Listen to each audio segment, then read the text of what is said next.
This is your house. Come on, man. Yeah, we in the crib, man. We in the official. Bro. I'm good, bro. I told somebody else this morning when they asked me that question that I am constantly growing, which is good. And the phrase that has been on my mouth recently is bittersweet. That growing with God is always bittersweet. And the reason I say that is because it's bitter to our flesh, but sweet to our soul. So, sorry, that's my pops, man. You good? You good? He calls me at least 3-4 times a day. Love him, though.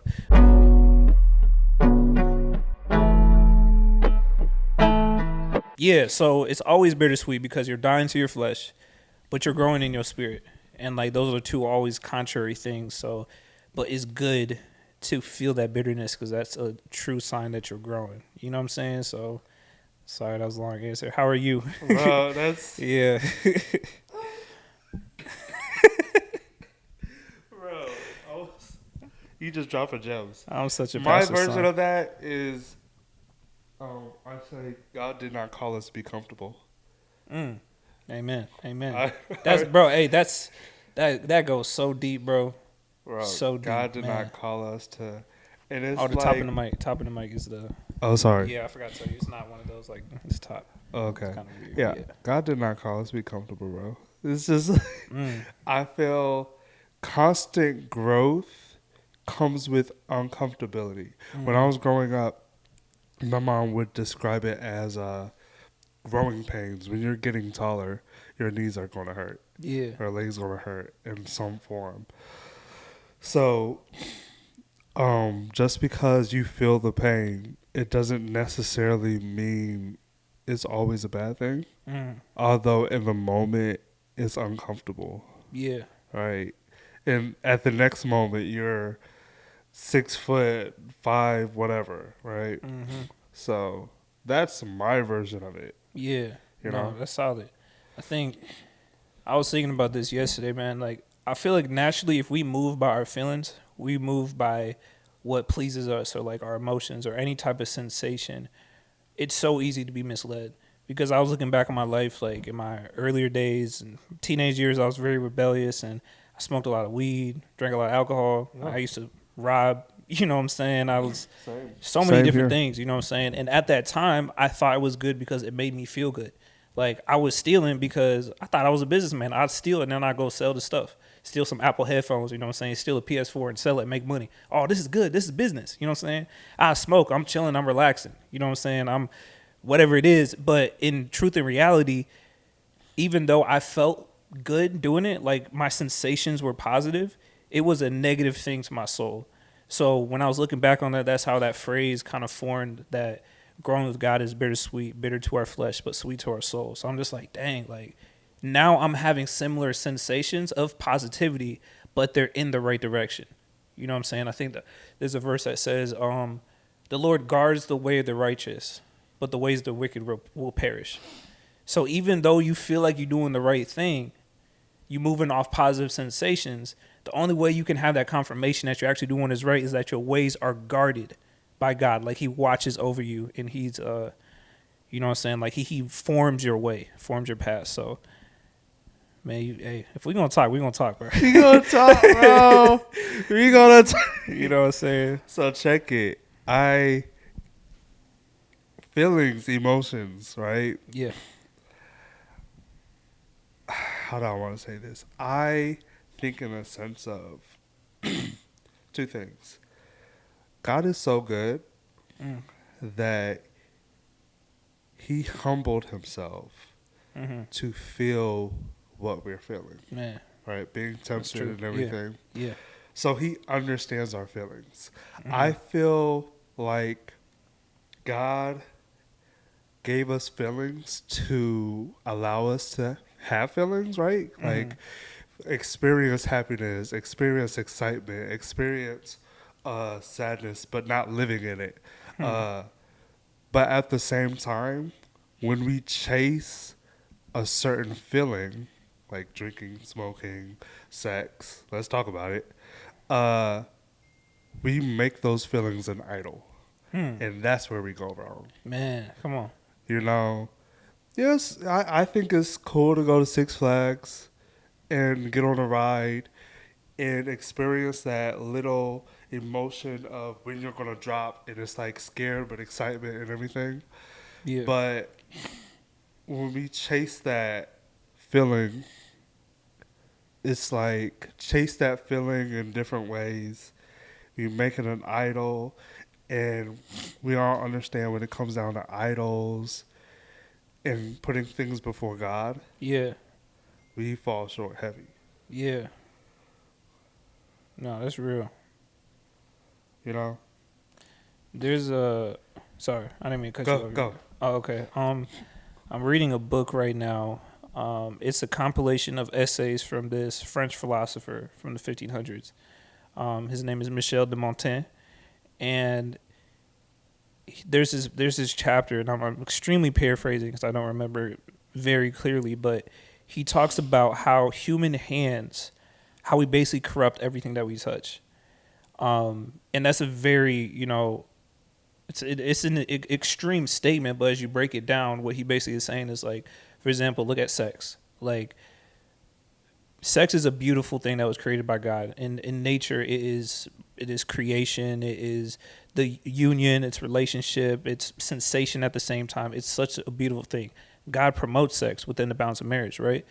But when man put his hands on it, we corrupted it. Like, he goes on to start talking about how there's no way that you can develop something or build something without automatically birthing a negative effect of it. Ooh. Like, as for example, the great invention of paper, right, revolutionized the world. But then the negative effect is deforestation. The Industrial Revolution, combustion vehicles, coal-powered engines, trains and everything of that nature. But with that, now you start having pollution, and at every time, I think when we develop, we have to make that decision like, hey, is the positive of this worth the negative that it's going to cause? And I think that's natural. Anything we decide in life, there is a negative to it. To decide, literally, the definition of decide is to cut off all other options. So when you make a decision, you're saying that this is what I'm picking, and I'm also accepting whatever negativity is birthed by this decision, by me cutting everything else off. So that's been something that I've been dealing with too, because I'm just notorious for being indecisive. You can ask my girl, man, like even like something as simple as like picking some place to eat, and like I'm the man, I'm supposed to make the decision, right? And I'm just like, well, let's look up reviews here, and then let's look at this person's profile to see if they're actually integrous about the review, and then let's see the time of day. Like, you think like they're going to be cooking the best food at this time? Like, bro, I'm so indecisive. You know what I'm saying? But as I've been learning this truth about decisions, like cutting every single other option off and not regretting your decision, I'm like starting to tell myself that like, hey, you have to accept that when you make a decision, you may not have chosen what is best. But because you made a decision, you cut everything else off. So you even thinking about the other things that you cut off is nullifying the decision that you made, and you're shooting yourself in the foot. So like, I'm at this point now where it's like, okay, Paul, if you're going to pick something, pick it with confidence and accept whatever consequences come with that as well. And that's helped me astronomically in my decision making. Yeah. Bro, Glory to God, man. This is not even what I want to talk to you about, bro. Oh, my bad. Hey, this is not. Switch just bro, I'm gonna run my mouth, bro. Huh? I'm gonna run my mouth if you let me, bro. So. Bro, where are we right now? Presence of the Lord, man. God is good. Bro, we didn't pack our bags. We just took off. We just flew in the air, bro. Man, but go ahead. Yeah, kick it off, bro. What's your thoughts, man? I just want to know, how does it feel to be a creative in the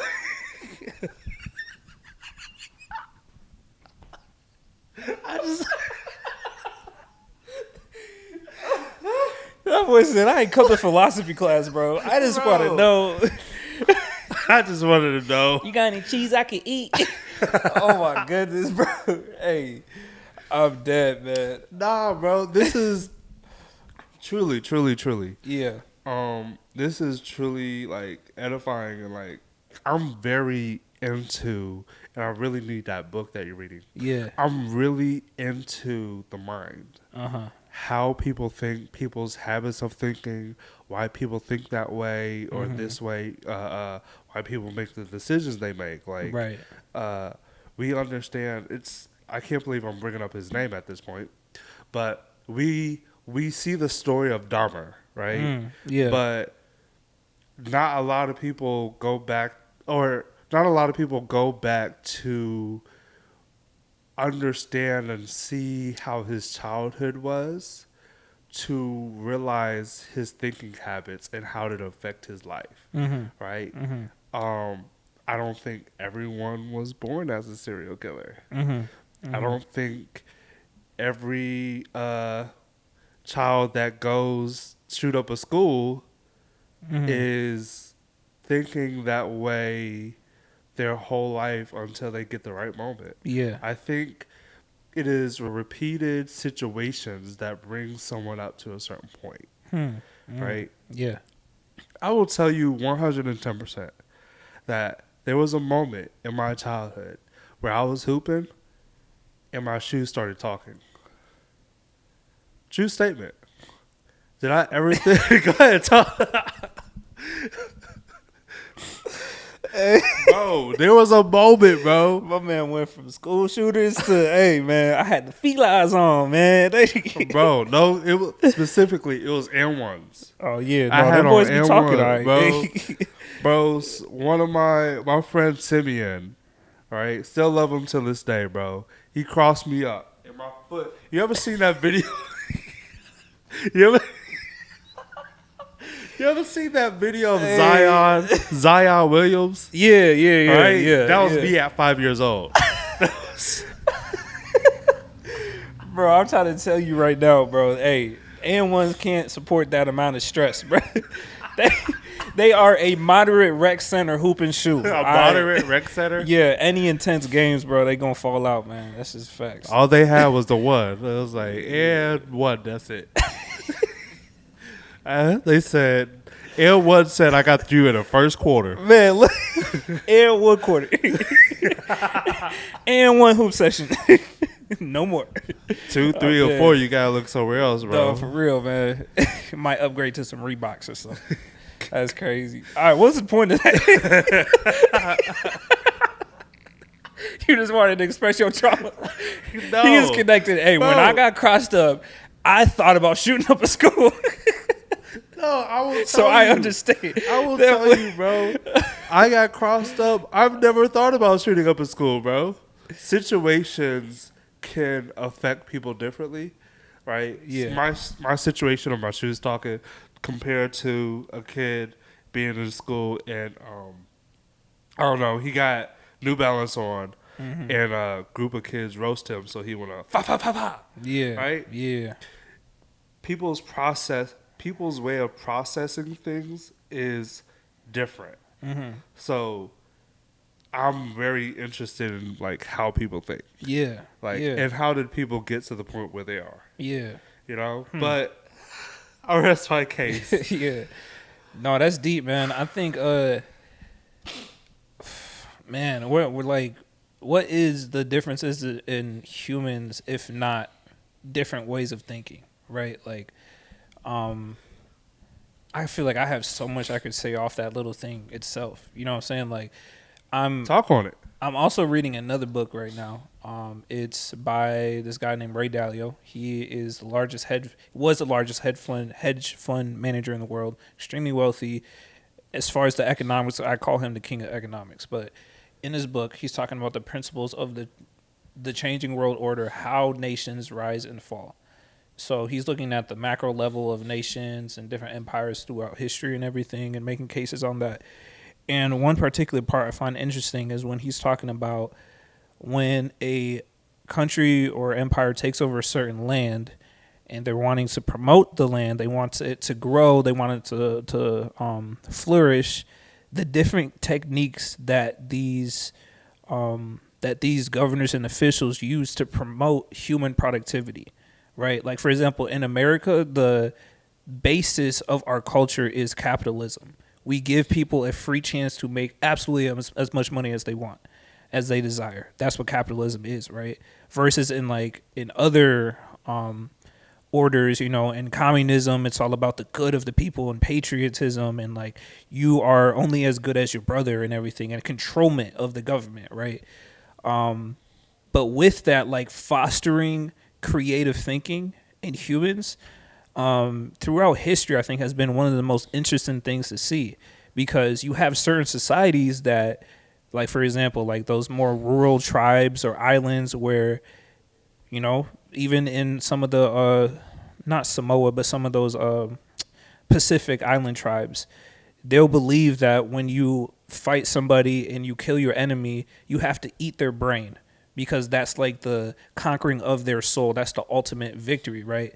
This is like a very small island in the Pacific Island tribes. It's not normal, anymore. Versus another one, like for example, the Aztecs, they would sacrifice just to make the sun go up. And we look at these things and we're like, man, like what would make you think that way, right? Greeks, in their sexuality, they never saw like homosexual and heterosexual. They just saw sex. So it's like they didn't really have like the ideas that we have in America today. Like a natural dude would like normally have sexual relations with men and with women.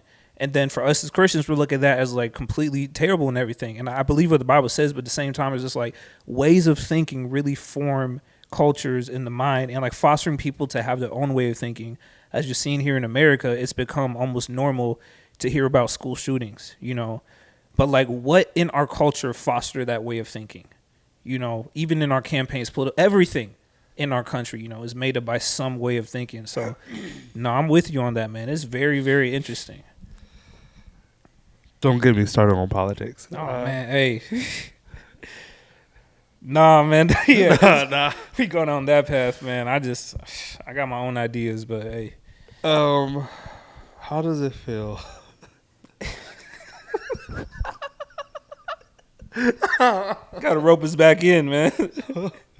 How does it feel to be a creative in the corporate world?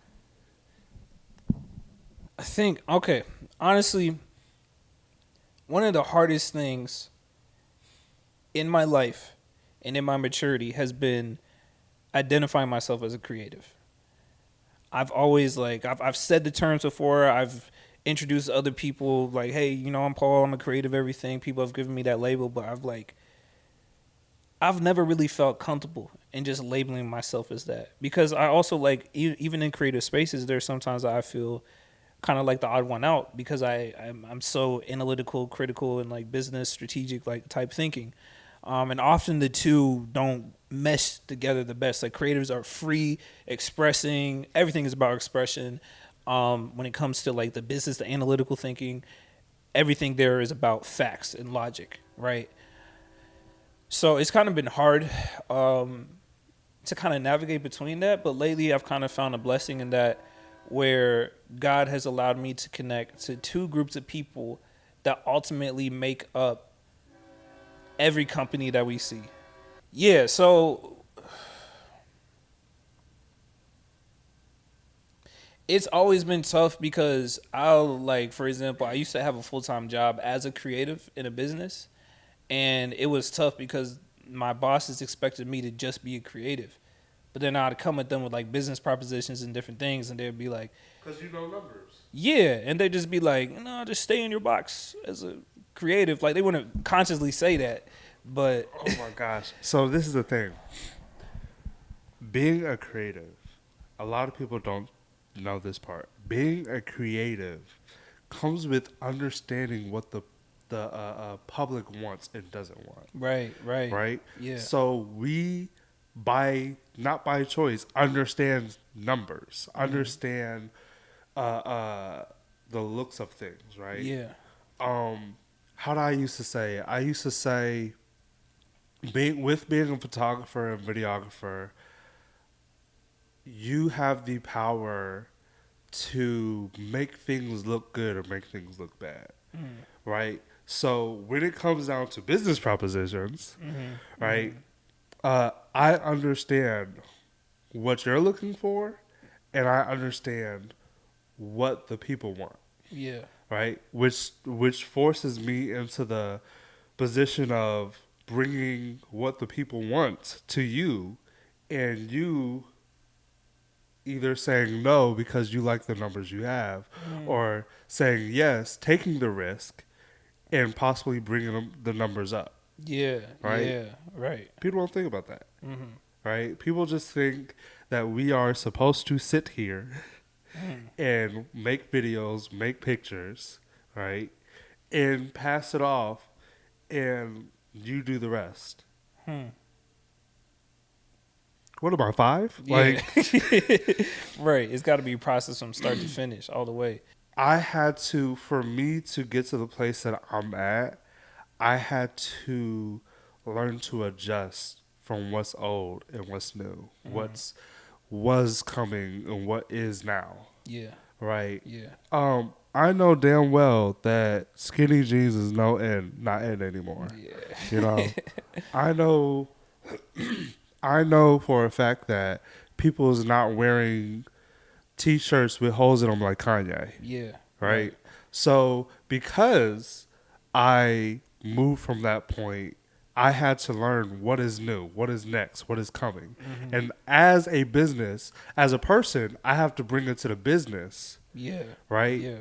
And if you're a stubborn business, you're not going to listen to me. Right. Bro, we don't just, Yeah. as videographers, we don't just sit down and make videos. We don't just sit down in front of a screen all the time trying to figure out what you like. You're right. Right? Yeah. No, absolutely, bro. There's so much more to being a videographer, to being a content creator than just press and record. And I think that's one of the most frustrating conversations I have with people who want to be content creators. Honestly, I say that word lightly because they don't really want to. Because if you really wanted to be a content creator, you would put the extraneous work into understanding videography, into understanding social media, digital marketing, Facts. brand development, everything. You know what I'm saying? Don't come to me and say, hey, man, can I just shoot this with my iPhone and do this and everything? I'm like, okay, so you think you're going to succeed doing that when there's other brands, Gucci, Louis Vuitton, they're spending thousands of dollars a day on marketing campaigns. And you going to compete with them? You know what I'm saying? Like, it's just logic to me, but not everybody sees it that way. So I know I have to be graceful. But at the end of the day, I think because the term creative is such like a artsy word, it's connected to such like expressive, like free flowing ideas and creations and everything. People think that creatives don't have what the quote unquote other side has, which is that critical thinking and analysis and strategy and all that. But in order to be a creative, you have to have that. You know what I'm saying? And I think if like look at it this way, would you rather have a creative who can't think like who doesn't have the top skill of a businessman, or a businessman who doesn't have the top skill of a creative? I would always pick the creative, because naturally, in order to be a successful creative, you have to have some type of business thinking. But a lot of times people who are successful in business can do that without any sense of creativity. You know what I'm saying? So that's something I've been learning too, because I always struggled with identifying as a creative. I said, yeah, I'm creative. Like, I can create creative things, you know what I'm saying? But I'm not just a creative. But then I realized, like, nah, I'm actually like boxing in the term when I say I'm not a creative, because like being creative, like I'm creative in the way that I do business. You know what I'm saying? I'm creative in the way that I work out. I'm creative in the way I do everything. What is creativity in itself? It's basically thinking outside of the box. That's the way I would put it. And like, I always try to do that. Like you said earlier, learning, like being obsessed with learning. That's what it is. For different clients, having different clients as a creative, have you ever faced or dealt with moral injury? Dang, bro. Like you wouldn't imagine, bro. I think, dang. I actually remember I had a job as full-time creative. And I remember actually me and you were on the phone. We were chopping it up. I think it was sometime last year, I'm pretty sure. And I told you that I was struggling in my job, even though I was paid very well. I was being treated well for the most part. And I had beautiful opportunities. The workspace was great. The people I was working with were good, everything. But I was really, really struggling. And I told you it was because I feel like I've lost love for the thing that I used to have so much love for. You know, like when it becomes just a job, when you lose that free expression, just like kind of that spontaneous, impromptu nature of creativity, is that really creativity? You know, like when it's boxed in like that, and I was really struggling at that time, and I really felt like I was losing the love for the thing that brought me to that position in the first place. And I think at that time you told me the same thing. And I don't know. I'm in a better place now. I don't know where you are, but I know like right now, like I feel like I'm gaining that back. But like you said, injury, it takes time to heal. So even since last year when I got out of that situation, like I'm still finding that back. There's so much goes into that. What would you say about that? As someone that still works in the corporate industry, um, like I told you on the phone back then, I will still say now that find your first love. Find the reason you got into this field and fall back in love with it. That will continue to push you into the fields that you are able. It continues to push you in the ability to work in the corporate world, right? As of right now, this doing these shoots with just having conversations with people, this is my out, right? This is how I fall back in love with it. Shooting videos. I don't know if you saw a video of me just like I was driving the other day, had my camera on my window, shooting just regular content of me through my day, me having conversations, me just breathing and living, right, with no restrictions, is my out right now, right? That's the point. You just ignited something in me when you were given that. You said find your first love again, because I get flashbacks of like early on in my video making days, like fifth, sixth grade. I had this stupid little Sony like disposable camera, and I make stupid videos in my basement of me like pretending to play basketball with this little Nerf ball in this trash can. You know what I'm saying? And that elevated to doing like public pranks and different stuff in seventh grade. I remember seventh grade, I made my first $36 with YouTube. But I never got that check because you had to hit the threshold of $100 in order to get paid. So it's cool that right now I'm actually getting paid by YouTube, so I feel like I'm finally getting my money back. You know what I'm saying? From back in seventh grade. Trying to get to your level. But hey, man, it's a blessing. Glory to God. And then through high school, doing all different types of videos. You know what I'm saying? Growing my first time I hit 1,000 subscribers, and then just seeing that grow and people starting to recognize me in public and everything. Falling off for a little bit, and then I'm like, I often go back and watch these videos of my younger self. And like, bro, that's a beautiful thing about video. They say pictures worth 1,000 words. Like videos are worth 1,000 years. Cause you can go back and like see yourself. Like I'm thinking about like, for example, our generation is the first generation that like was born into technology. So our great grandkids will be able to see us as babies.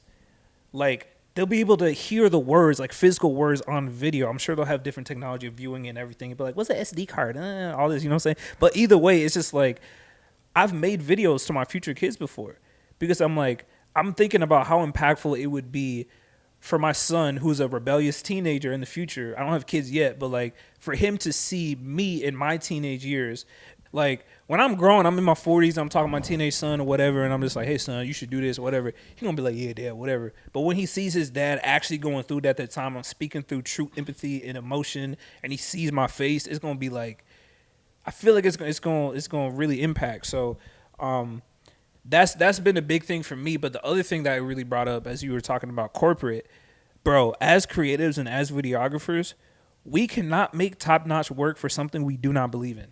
It doesn't work. Ooh. Like if like there's companies like I've started working with, and like initially I had that connection with the owner and everything, and I felt passionate about creating my best work for them. And then as I got to know them, as I got to understand the company more and stuff, it just died. And you see the content also go in the same way. So it's like when you're trying to force me to do something that, I'm not trying to sound prideful, egotistical, but when you're trying to force me to do something that I don't resonate with, I don't want to do truly in my heart, it's not going to produce the best work. And in return, it's not going to produce profit for you. So like, that's why like, even in hiring process, if like you're a business person, because I also own my own business, it's like when I'm hiring people, do you actually resonate with what we're doing here? Because just because you make dope videos doesn't mean you're going to be able to make dope videos for me.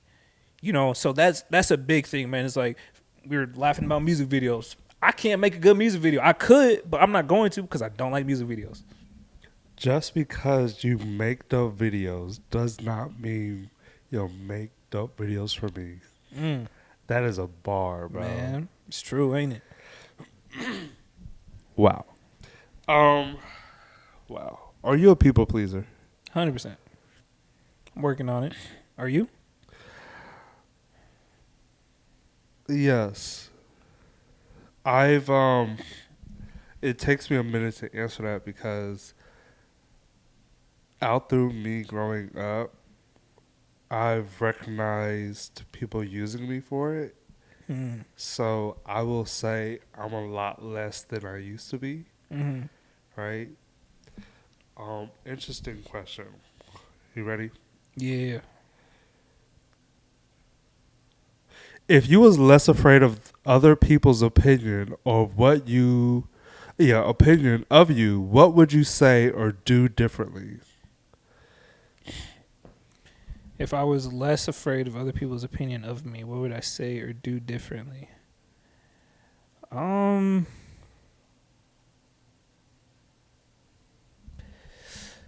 that's a good question, but it's like honestly in my life right now, I don't feel like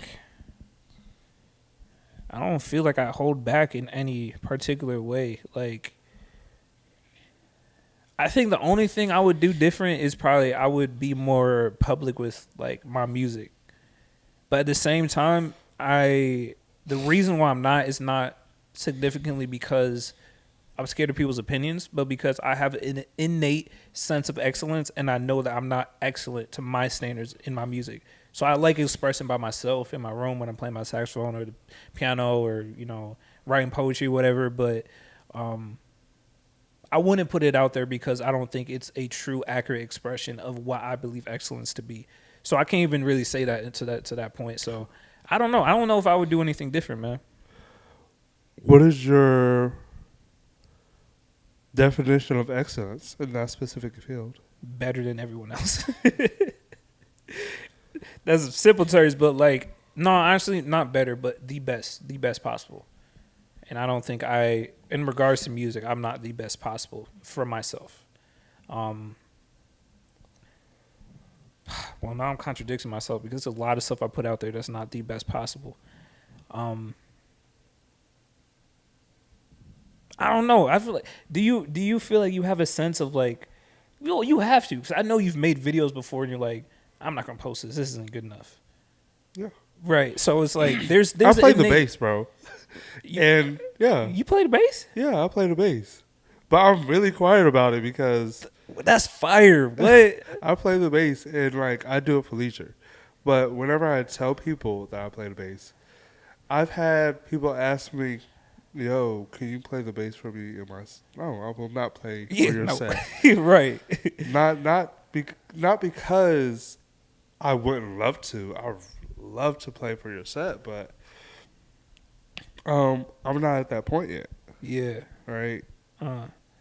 I studied music theory. Not a lot of people know that because What? You for real? music was my first love before anything else, bro. That's dope. That's crazy. I did not know that. We going to collab, bro. Pull out my saxophone. You pull out the bass. Bro, music was my first love. I'm choir trained, bro.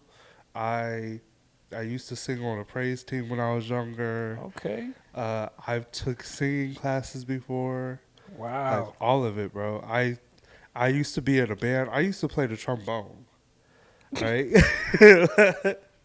All right, bro. Bro, This way. you think I'm capping, bro? Bro, I used to build airplanes. Man, black people always used to do something, bro. I hope you know I'm joking. I believe you 100%. I just think how many times have Negroes came up to me and be like, "Oh, bro, yeah, I used to be in the army, bro. I used to do this. And you know Bryce Attila? Yeah. I used to be his road manager. Man, exactly. I used to stay in the same apartment complex as him." But no, I don't doubt it at all. You know what I'm saying? I just want you to know I'm not demeaning anyway. Like, I believe you. I just like, you just keep throwing out this stuff. I'm like, dang. Nah, bro. Trombone is a nerdy ass instrument, Hey, though. trombone, really good jazz trombones. It's top tier. Fire. Top tier. Fire. But at the same time, I know for a fact a trombone had to go through that hate crime. Ew, you play the trombone? Nerd.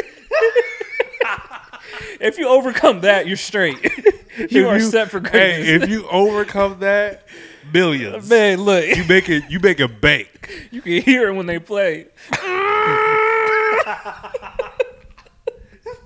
Oh, I hate you. Take that, bit. Man, bro. No, for real. Bro. That's hilarious. But If that's you- dope, bro. If you overcome that, you got me, bro.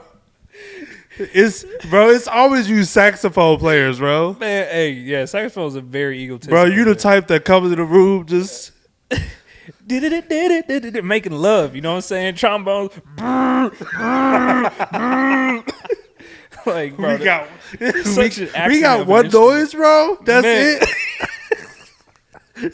that's how I see y'all, bro. You don't hear Trombone. nothing else but one noise. The trombone was You an accidental suck. instrument. Bro, you said burp. Change the key. Somebody heard a car horn and is like, let's make an instrument that sound like this. Yo. Hey, trombone goofy, bro. What you play? Play the bone. Shut up. It's not an instrument. It's a mistake. That's why you said used to, not anymore. Man, bro. I don't know what kid that said, when I grow up, I want to play the trombone. Shut up.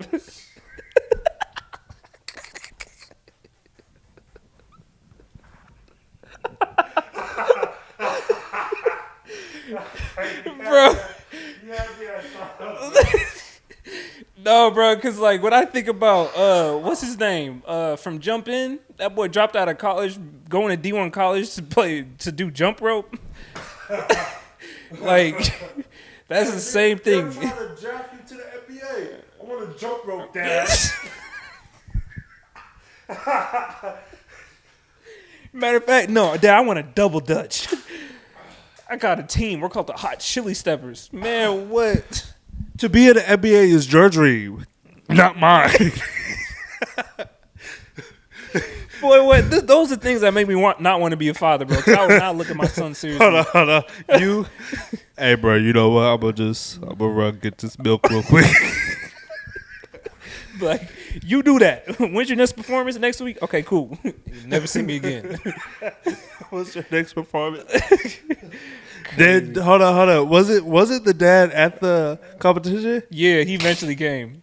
He Eventually came, and he was He proud of came. his He son. tried to be proud.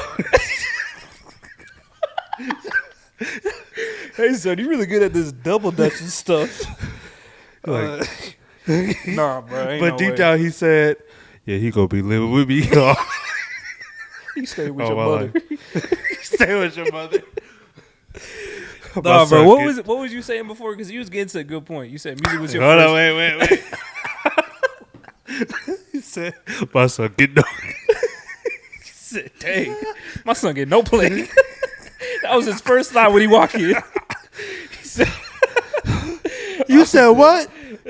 You jump rope with all these girls. You ain't spit game on none of them. man, Dang. that's crazy. Yeah, you were right. What happened to that Kiki Palmer chick? You was cool with her. Man, for No real. play? I think that movie ruined Cordon Bleu, bro. Big facts. For real, bro. Music was your first love. Where were you getting at for that? Yeah, music was my first love, bro. Because it was the first time, or my first time being able to express words, or my bad, express emotions that I did not know that I had, or words that I wanted to say but didn't know how to say it. Come on, bro. Right? What? Ooh, that's good.